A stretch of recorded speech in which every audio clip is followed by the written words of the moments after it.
Տապանում հյուրընկալել եմ հայկական խորհրդի փորձագետ, քաղաքագետ Ռոբերտ Ղևոնդյանին, պարոն Ղևոնդյան, շնորհակալ եմ հրավերն ընդունելու համար։ Մեր զրույցը սկսենք Փաշինյան-Պուտին հեռախոսազրույցից, ռուսական կողմը պնդել է հանրաքվե անցկացնելու անհրաժեշտությունը այդ Եվրոպական միության անդամակցելու եւ ԵԱՏՄ-ից դուրս գալու վերաբերյալ հետաքրքիր է, որ նման պահանջ Պուտինը Հայաստանի առջև չդրեց օրինակ 2013 թվականին, երբ Հայաստանը մեկ գիշերում միացավ ԵԱՏՄ-ին եւ հանրության կարծիքը հաշվի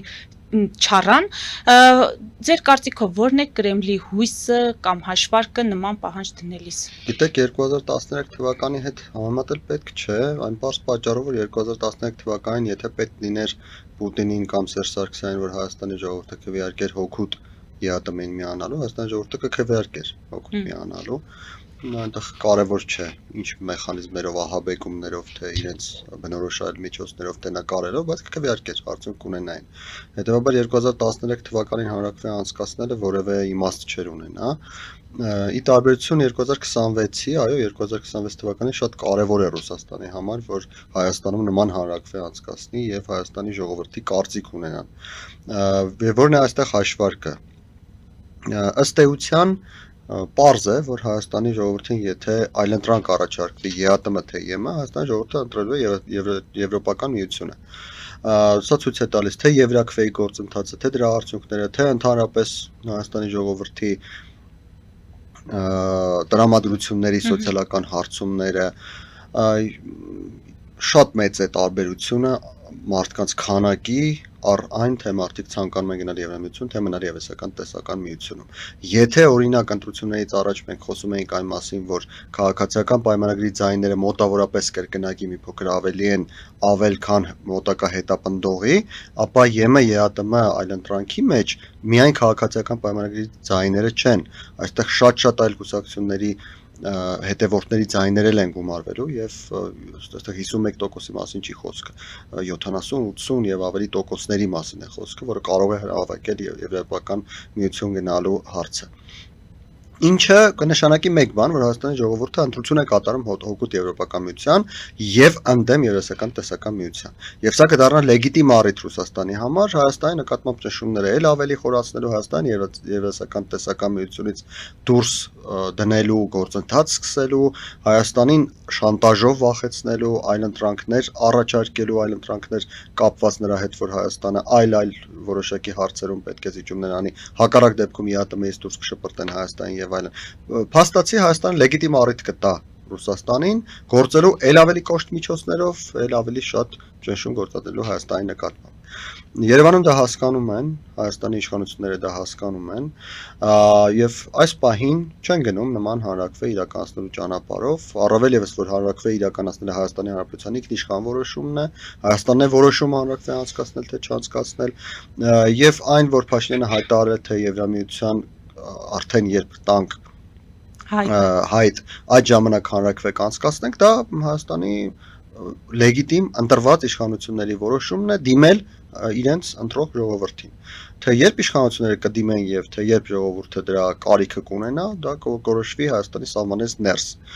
Ռուսաստանում շատ բան կարող են հայտարարել, ընդ որում ոչ միայն Ռուսաստանում, այլ նաեւ ԵԱՏՄ-ում գիտենք, որ 4 պետությունների ղեկավարներ նման հայտարարությամբ հանդես եկան,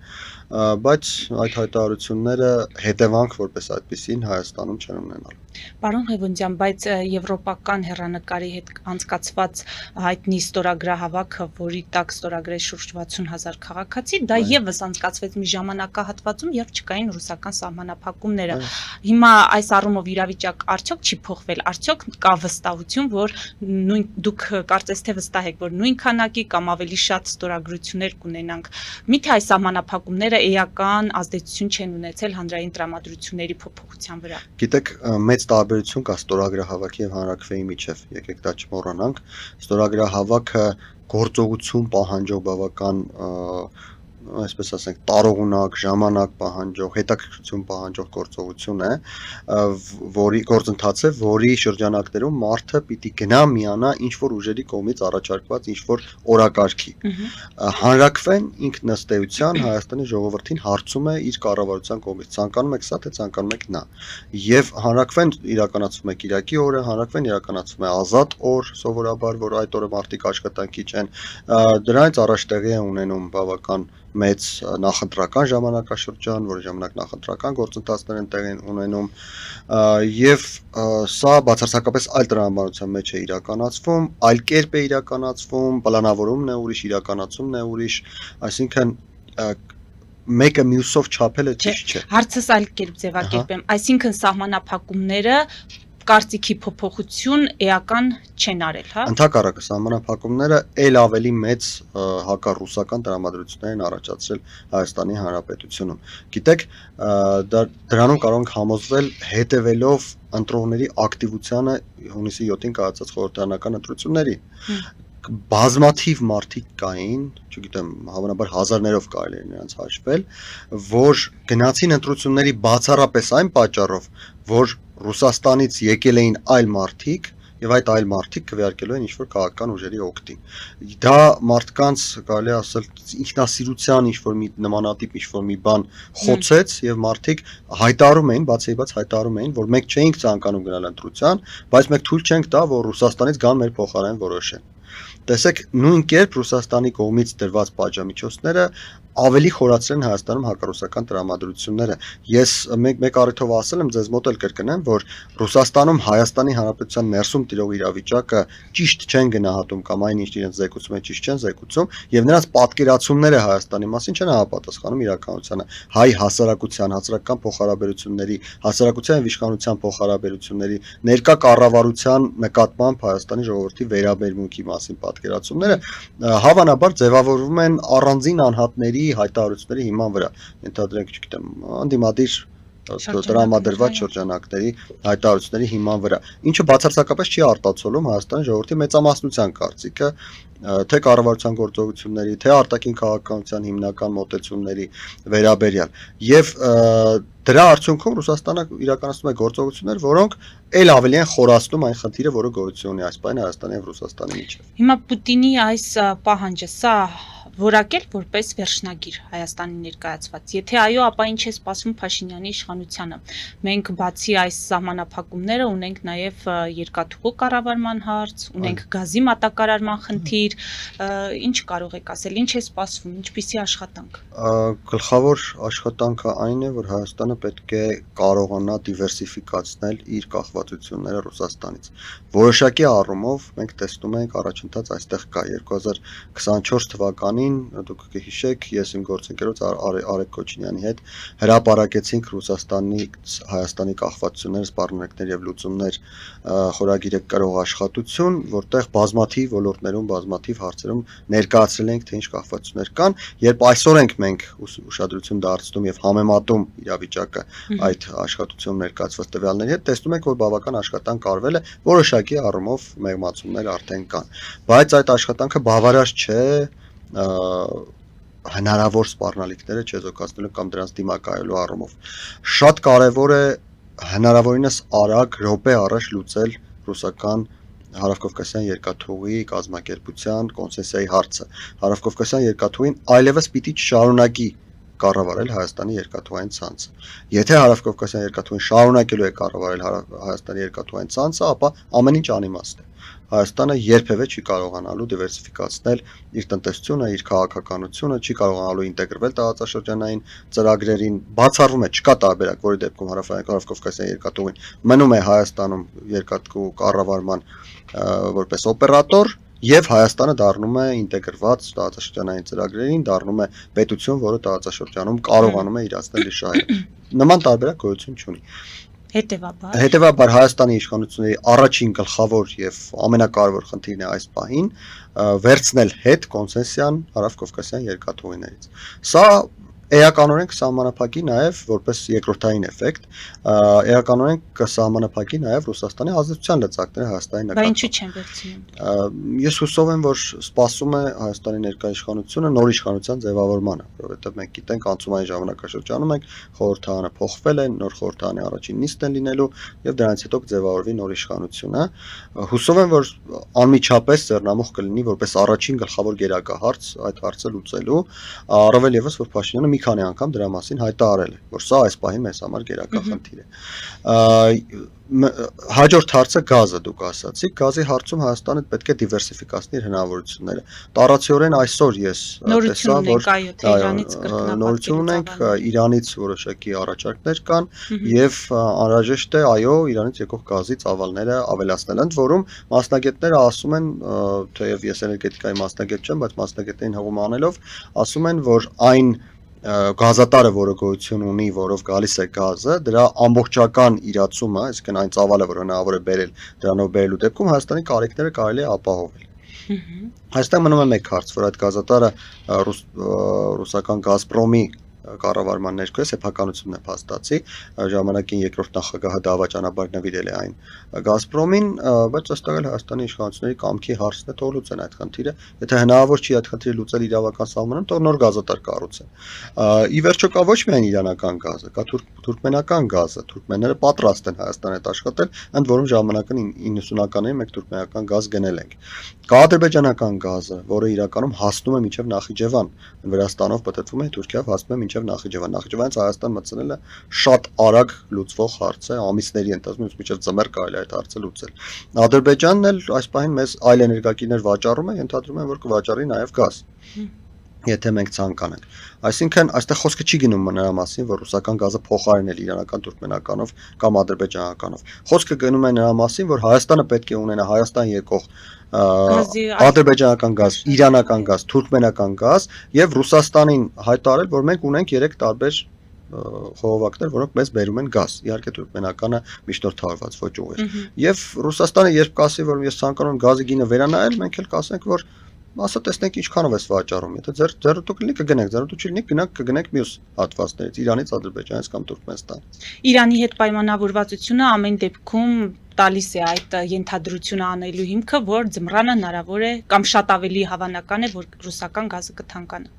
Հնարավոր է, կա նման վտանգ, առավել եւս մենք տեսնում ենք, որ Ռուսաստանը քայլ առ քայլ կարծես թե փորձում է խստացնել։ Ես մինչև վերջերս նշում եմ, որ կայունանում է Հայաստան-Ռուսաստան հարաբերությունների այդ պատժամիջոցների այդ մակարդակի վրա, բայց փաստորեն կատնամտերքի մասով արդեն խստացում գնաց եւ սա էականորեն խնդիր է մեզ համար։ Մյուս կողմից եկեք ուշադրություն դարձնենք, Հայաստանը Ռուսաստանից գազ գնում է մոտավորապես $370-380 1000 խորանարդ մետրի դիմաց։ Այն, որ իրենք հայտարարում են, թե $170 են տալիս, իրականության չի համապատասխանում։ Նրանք դա տալիս են Հայաստանում իրենց դուստր ձեռնարկության, դա մեզ ինչ։ Մեզ հասնում է փաստացի այդ կենով։ Եթե լինի ինչ-որ մեկը, որը կտա մեզ մեր տանը, մարդկանց իրենց տանը կտա գազ, ենթադրենք $250 1000 խորանարդ մետրի համար, ինչը շատ նորմալ գին է, ասեմ ձեզ, թե ադրբեջանական գազի համար, թե թուրքմենական գազի համար, թե իրանական գազի համար։ Շատ ավելի ձեռնտու է, որ մենք վերցնենք դա իրենցից։ Իհարկե այնտեղ ցանցերը, քանի որ նորից դավաճանաբար նվեր են տրվել ռուսական կազմակերպությանը, ցանցերը ռուսական կազմակերպությանն են պատկանում, բայց այստեղ եւս Հարավկովկասյան երկաթուղու նման իշխանությունների կամքի հարցն է։ Պետք է լուծել այս հարցերը եւ այդ հարցերը պետք է լուծել այսօր։ Չի կարելի դրանք թողնել սերունդների բեռ։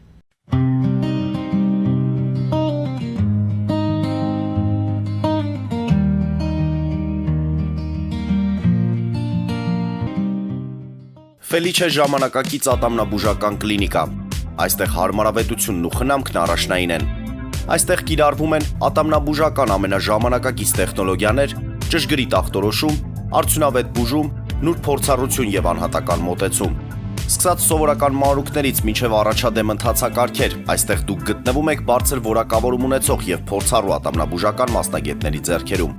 Մեր բարեկամական եւ հյուրընկալ անձնակազմն այստեղ է յուրաքանչյուր այցը հաճելի դարձնելու համար։ Ֆելիչե, ձեր առողջ եւ ամենաերջանիկ շպիտը սկսվում է այստեղից։ Եկեք եւ բացահայտեք նորարարության փորձագիտության եւ կարեկցանքի կատարյալ համադրությունը։ Երևան Փոստը Գրանադա Հյուզում տեղեկացնում է։ Դրամական փոխանցումներ 1%-ով։ Օդանավով 1 պաունդը 2.99։ նավով, ուղարկեք մեկ արկղ, երկրորդ արկղը անվճար։ Ավտոմեքենաների փոխադրում անհավատալի արժեքներով։ Ինչպես նաև կահույք եւ մեծ չափի բեռների փոխադրում։ Jackpot հագուստի խանութը երկրորդ մասնաճյուղն է բացել Գլենդելի սրտում, որտեղ կարող եք ձեռք բերել եվրոպական եւ ամերիկյան ընտիր հագուստեղեն, կոշկեղեն, աքսեսուարներ, պայուսակներ ամենահարմար արժեքներով։ Նաեւ կարող եք ցանկացած ապրանք պատվիրել եւ ձեռք բերել կարճ ժամանակում։ Jackpot-ի Գլենդելի հասցեն է 1135 North Pacific Avenue, հեռախոս 818 813 2252։ Jackpot հագուստի լավագույն կենտրոնը Գլենդելում։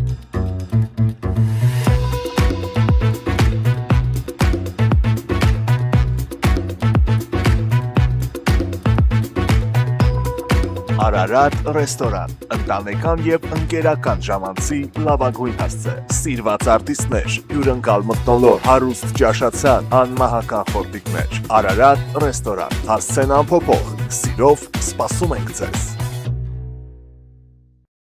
Լավագույն պաղպաղակ, բնական, համեղ եւ մատչելի գներով պաղպաղակը կարող եք ձեռք բերել բոլոր հայկական խանութներում։ Պահանջեք հայկական պաղպաղակ, Թամարա պաղպաղակ։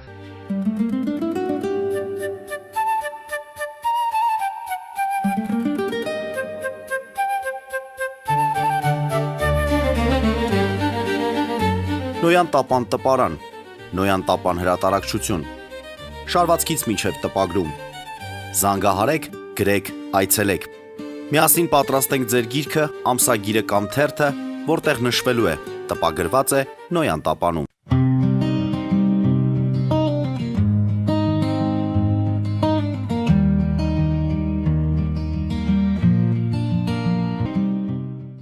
Պարոն Ղևոնդյան, այս հեռախոսազրույցը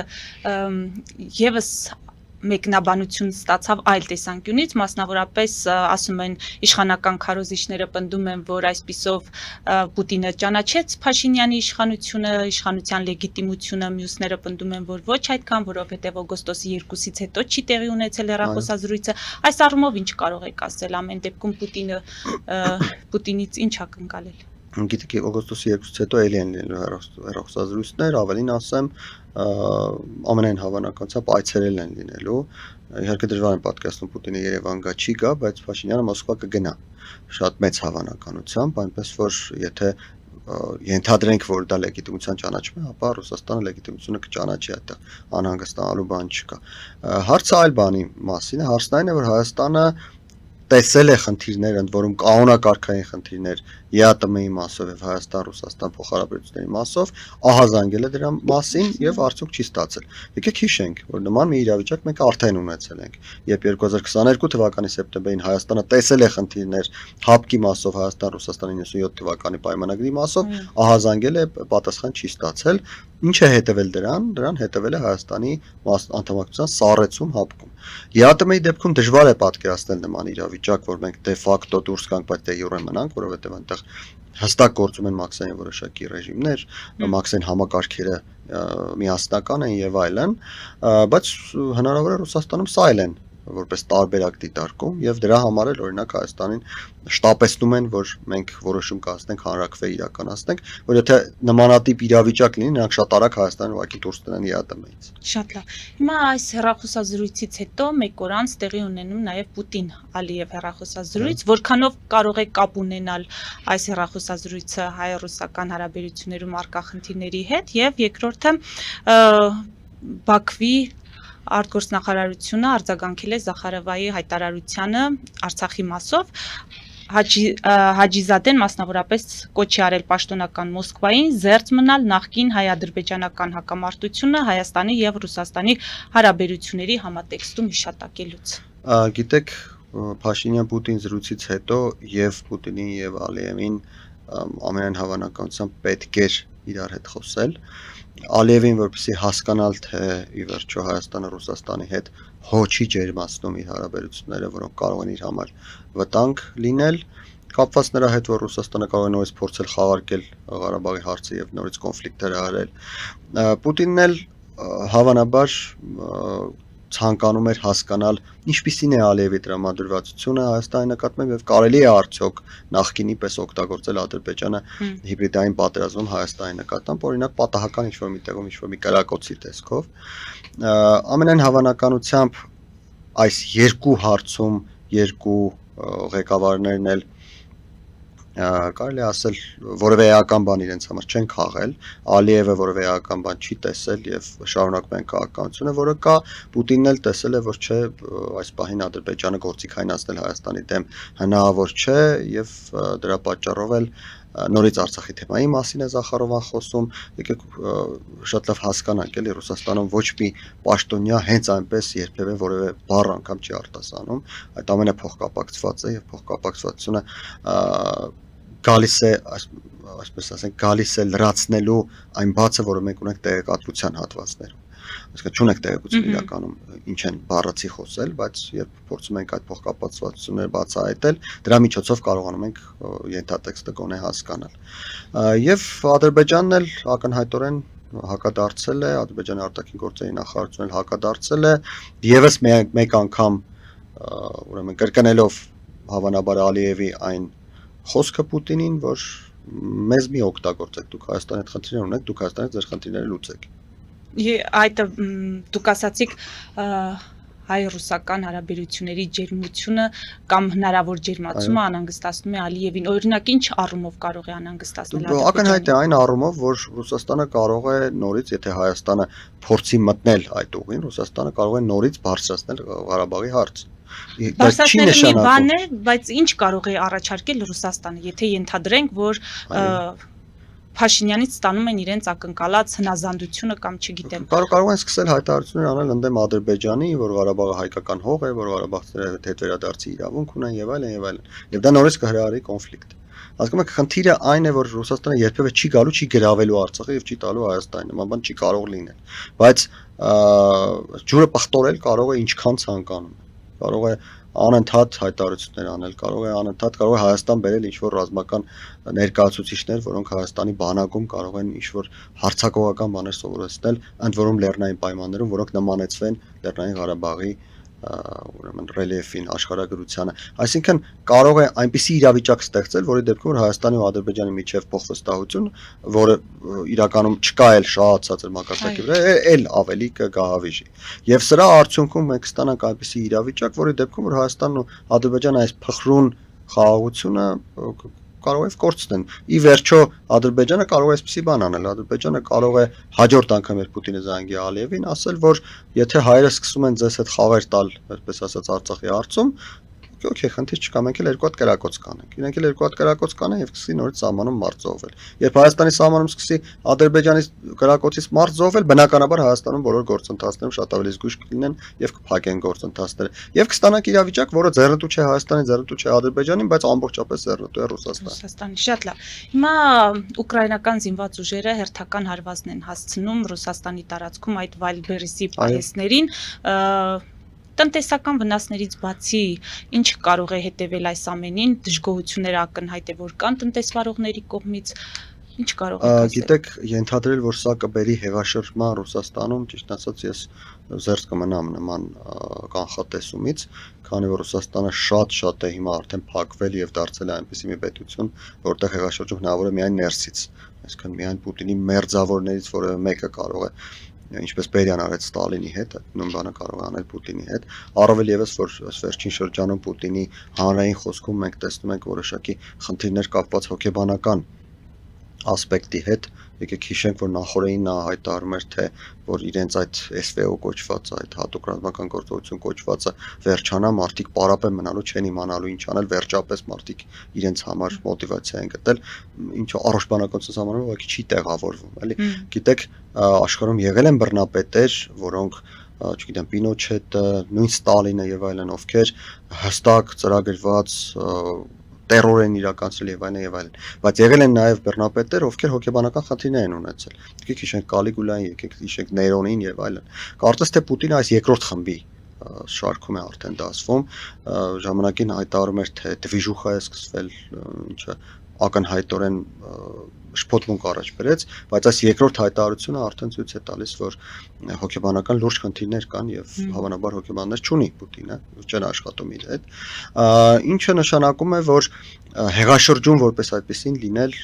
ժողովրդի դուրս գալ կրակի եւ կսպանի մարդկանց ուղղակի տանկերը դուրս կգան եւ կսկսեն տրորել ռուսաստանցիներին թե այդպեսի բան փորձ արվի անել ես չեմ հավատում հեղաշրջման բայց խնդիրներ առաջանալ հենց ներքին մակարդակով կարող են եւ շատ լուրջ խնդիրներ կարող են առաջանալ գիտեք երբ Ուկրաինան հարվածում է նավթավերամշակման գործարաններին նա վերացնում է պետության փողը նա վերացնում է նա վնաս է տալիս այն գումարին, որը մտնում է բյուջե, որը բյուջեում է ձևավորում եւ որը ծախսում է պետությունը։ Իսկ հետ սովետական մարդու համար, իսկ Ռուսաստանի բնակչության ակնհայտ ճնշող մեծամասնությունը հետ սովետական մարդիկ են։ Նրանց համար պետության փողը իրենցը չէ։ Իրենցն է իրենց փողը, որը անձամբ իրենք ունեն կամ ունեն իրենց հարազատները։ Դա մտածելակերպ է, դա գիտակցություն է, դա մեզ մոտ էլ է այդպես եղել, հայաստանցիներից մոտ էլ է այդպես եղել, մենք շատ լավ դա պատկերացնում ենք։ Վայլդբերիզի դեպքում հարվածները հասցվում են ոչ թե